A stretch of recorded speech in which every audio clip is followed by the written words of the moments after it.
우리가 배를 타고 이달리아에 가기로 작정되매 바울과 다른 죄수 몇 사람을 아구스도 대의 백부장 율료란 사람에게 맡기니 아시아 해변 각처로 가려 하는 아드라 무테노 배에 우리가 올라 항해할세. 마게도냐의 데살로니가 사람 아리스다고도 함께하니라. 이튿날 시돈에 대니 율리오가 바울을 친절히 대하여 친구들에게 가서 대접받기를 허락하더니 또 거기서 우리가 떠나가다가 맞바람을 피하여 구브로 해안을 의지하고 행하여 길리기아와 밤빌리아 바다를 건너 루기아의 무라시에 이르러 거기서 백부장이 이달리아로 가려 하는 알렉산드리아 배를 만나 우라를 오르게 하니 배가 더디가 여러 날 만에 간신히 니도 맞은편에 이르러 풍세가 더 허락하지 아니하므로 살몬의 앞을 지나 그레데 해안을 바람막이로 항해하여 간신히 그 연안을 지나 미양이라는 곳에 이르니 라세아시에서 가깝더라.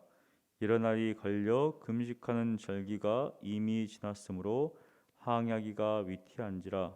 바울이 그들을 권하여 말하되 여러분이여 내가 보니 이번 항해가 하물과 배만 아니라 우리 생명에도 타격과 많은 손해를 끼치리라 하되 백부장이 선장과 선주의 말을 바울의 말보다 더 믿더라. 그 항구가 겨울을 지내기에 불편하므로 거기서 떠나 아무쪼록 베닉스에 가서 겨울을 지내자 하는 자가 더 많으니 베닉스는 그레데 항구라. 한쪽은 서남을 한쪽은 서북을 향하였더라. 남풍이 순하게 불매 그들이 뜻을 이룬 줄 알고 닻을 감아 그레데 해변을 끼고 항해하더니 얼마 안 되어 섬 가운데로부터 유라굴로라는 광풍이 크게 일어나니 배가 밀려 바람을 맞추어 갈 수 없어 가는 대로 두고 쫓겨가다가 가우다라는 작은 섬 아래로 지나 간신히 고루를 잡아 끌어올리고 줄을 가지고 선체를 둘러 감고 스리스에 걸릴까 두려워하여 연장을 내리고 그냥 쫓겨가더니 우리가 풍랑으로 심히 애쓰다가 이튿날 사공들이 짐을 바다에 풀어버리고 사흘째 되는 날에 배의 기구를 그들의 손으로 내버리니라. 여러 날 동안 해도 별도 보이지 아니하고 큰 풍랑이 그대로 있음에 구원의 영광마저 없어졌더라. 여러 사람이 오래 먹지 못하였음에 바울이 가운데 서서 말하되 여러분이여 내 말을 듣고 그레데에서 떠나지 아니하여 이 타격과 손상을 면하였다면 좋을 뻔하였느니라. 내가 너희를 권하노니 이제는 안심하라. 너희 중 아무도 생명에는 아무런 손상이 없겠고 오직 백분이리라. 내가 속한 바 곧 내가 섬기는 하나님의 사자가 어젯밤에 내 곁에 서서 말하되 바울아 두려워하지 말라. 내가 가이사 앞에 서야 하겠고 또 하나님께서 너와 함께 항해하는 자를 다 내게 주셨다 하였으니 그러므로 여러분이여 안심하라. 나는 내게 말씀하신 그대로 되리라고 하나님을 믿노라. 그런즉 우리가 반드시 한 섬에 걸리라 하더라. 아멘. 바울은 아그리빠 왕과 베스도 총독 앞에서 신문을 받았습니다. 결론은 사형이나 어떠한 결박당할 만한 행위가 없다 이렇게 결론이 났어요. 그럼에도 바울이 석방될 수 없었던 이유는 바울이 이미 가이사에게 상소했기 때문입니다. 바울은 로마 시민권자였기 때문에 가이사에게 상소할 수 있는 권리가 있었고 그것을 사용했던 것이죠. 참 이걸 보면서 석방될 수도 있었는데 참으로 아쉬운 일이다. 우리가 지금 그렇게 생각할 수 있는 장면입니다. 그러나 하나님의 그림에서 보면 이것은 아쉬운 일이 아니죠. 왜냐하면 하나님께서 바울로 하여금 가이사 앞에 로마에서 설 수 있도록 하기 위하기 때문이죠. 그러기에 바울의 결정이 우리에게는 아쉬울 수 있지만 하나님의 계획 가운데서는 맞는 일이다 이렇게 볼 수 있습니다. 비록 그 길이 고난의 길이라 할지라도 말이죠. 이것이 신앙인의 자세입니다. 쉬운 길, 편안한 길은 누구든지 갈 수 있죠. 하지만 어렵고 험한 길, 십자가의 길은 신앙인이 아니라면 선택할 수 없는 길입니다. 바울은 이제 죄인의 신분이 되어서 로마로 압송당하는 처지가 됩니다. 그는 자기 의지가 아니라 사도행전에 보면 전도여행 갈 때는 자신의 의지에 의해서 믿음으로 어떤 것들을 결정하고 나가 있는데 지금 같은 경우에는 타인의 의지에서 이제 움직이게 됩니다. 1절을 보십시오. 바울과 다른 죄수 몇 사람이 백부장 율리오, 로마 군인이죠. 이 사람에게 맡겨집니다. 근데 감사하게도 율리오가 바울에게 호의적이었어요. 그래서 가이사라에서 이제 배를 타고 아드라무테노를 향하는 그 배를 타고 이제 타고 가는데 이튿날에 이제 시돈에 머물죠. 거기서 바울에게 친구들에게 가가지고 보내라 이렇게 이야기를 해줍니다. 거기 보면 상당히 호의적이었다는 것이죠.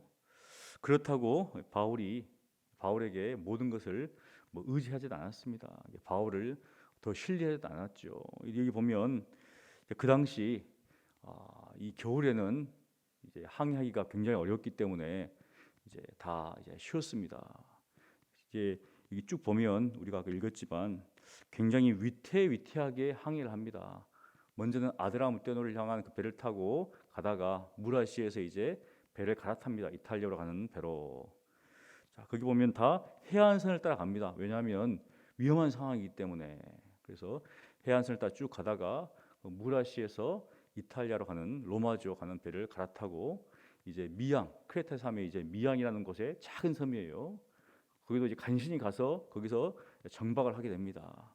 그 상황 속에서 이제 이 백부장 율리오가 어떤 결정을 내리는데 그때 사도 바울이 이렇게 이야기를 합니다. 10절 보니까 말하되 여러분이요 내가 보니 이번 항해가 화물과 배만 아니라 우리 생명에도 타격과 많은 손해를 끼치리라 하되 그 전까지는 바울이 조용히 있다가 왜냐하면 금식하는 절기가 이제 지나서 사실은 항해하기가 위험합니다. 이제 그래서 사도 바울이 이야기한 것이죠. 우리나라 날로 보면 한 9월에서 10월 정도 됩니다. 9월 말에서 10월 정도. 그 겨울 지나면 겨울이잖아요. 그래서 그때는 위험하기 때문에 사도 바울이 그렇게 이야기를 했지만 백부장 율리오가 사울의 말보다 그 당시 선장, 그 선주 그리고 선원들이 이 미양은 좁다는 거예요 지금. 그래서 그 옆에 있는 조금만 가면 그보다 좀 더 큰 항구가 있습니다. 크지는 않지만 그래도 거기에서 베니시라는 항구에서 겨울을 나자 이렇게 이야기했어요.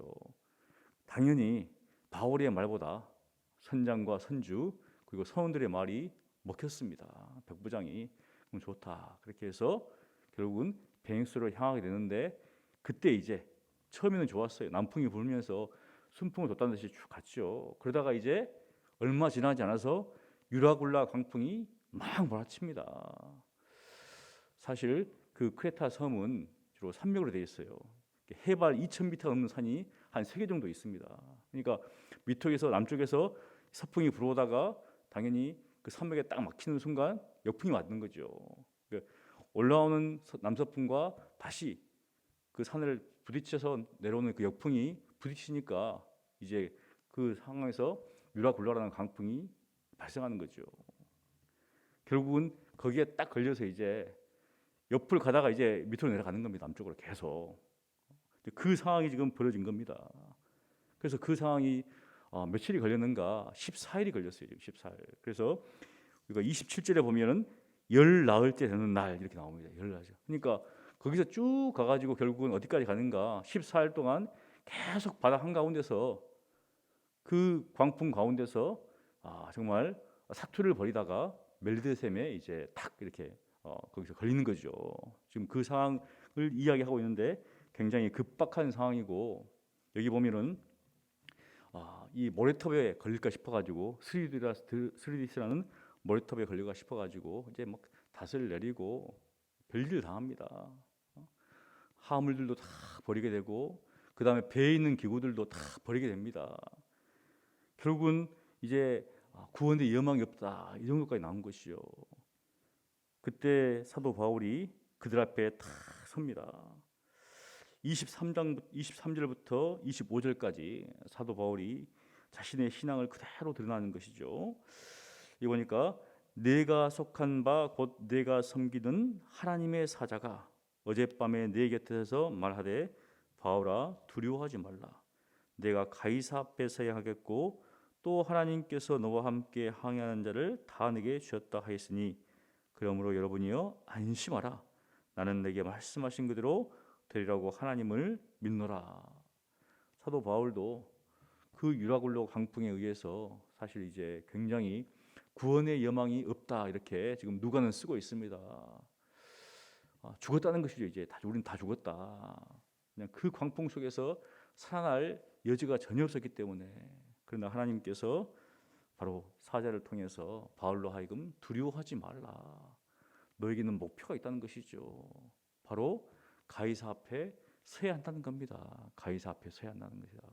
그러면서 약속하신 게 무엇입니까? 바로 너와 함께한 사람들을 다 내게 붙여주겠다. 붙여주겠다는 것이죠. 그래서 이 바울은 그 사람들에게 바로 구원의 여망이 없는 사람들을 향하여서 여러분이요 안심하라 이렇게 합니다. 안심하라. 참 믿음의 모습이죠. 바로 신앙인의 모습이 그렇지 않은가. 위기의 상황에서 위험의 상황에서 두려워할 수밖에 없지만 하나님이 함께 하심을 하나님의 약속을 그대로 믿었습니다. 여기 보니까 믿음의 고백이 무엇입니까? 바로 나는 내게 말씀하신 그대로 되리라고 하나님을 믿노라.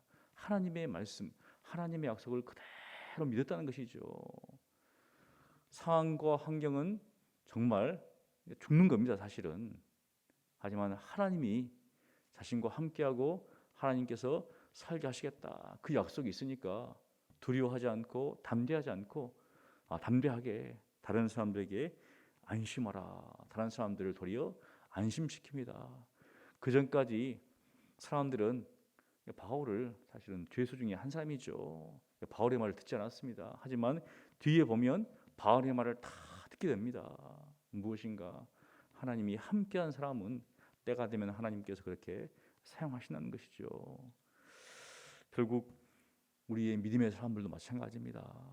세상 사람들은 세상의 방식과 가치관에 따라서 살지만 그것이 커다란 벽 앞에 딱 부딪힐 때에는 방법이 없는 것이죠. 하지만 우리 믿음의 사람들은 그 벽 뒤에 계시는 하나님을 볼 수 있기 때문에 그 어려움들을 넉넉히 헤쳐 나간다는 겁니다. 우리도 이러한 사도 바울의 어떤 본을 받아서 어떤 사람들의 어떤 말들이 아니라 오직 하나님의 말씀, 하나님께서 우리에게 무엇이라고 말씀하신가, 그리고 그 말씀대로 그대로 되려는 그 믿음 가운데서 바로 오늘 하루도 또 우리의 인생 여정 속에서도 여러 가지 어려움이 있고 환란이 있고 또 고통이 있다 할지라도 정말 두려워하지 말고 담대하게 나의 신앙을, 우리의 신앙을 다른 사람들에게 보여주는 그런 믿음의 삶 되시기를 간절히 축원합니다. 기도하겠습니다.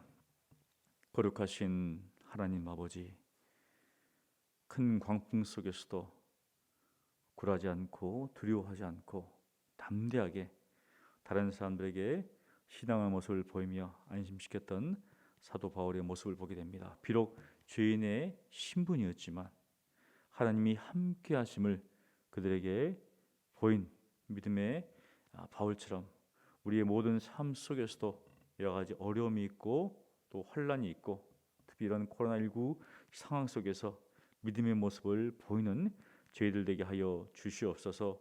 두려워하고 또 떨리는 그런 가운데서도 여기에 대해서 하나님이 함께 하시다는 분명한 확신 가운데 말씀하신 그대로 되라는 그러한 분명한 믿음 가운데 오늘도 살아가는 저희들 되게 하여 주시옵소서.